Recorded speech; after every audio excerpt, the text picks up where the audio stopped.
এই জন্যই আমি যুবকদেরকে বলি, যুবক তুমি প্রেম করে কেন বিবাহ করতে গেলে, তুমি অবৈধ সম্পর্ক করে কেন বিবাহ করতে গেলে? যুবক, এমন মেয়েকে বিবাহ করো যেই মেয়ে কমসে কম দোয়া করলে আল্লাহর দরবারে কবুল হওয়ার সম্ভাবনা থাকবে।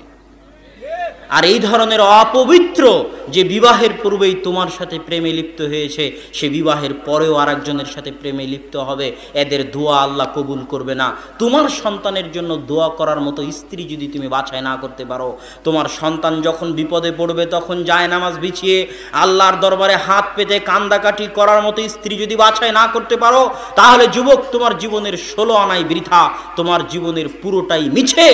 অতএব নিজে পবিত্র থেকে পবিত্র স্ত্রীর অনুসন্ধান করো, যার সাথে প্রেম থাক, তওবা করে ফিরে আসো এবং পবিত্র পরহেজগার মেয়ে বাছাই করো, যাতে কমসে কম জায়নামাজ বিছিয়ে আল্লাহর দরবারে হাত পেতে 2 রাকাত সালাত আদায় করে তোমার সন্তানের জন্য, তোমার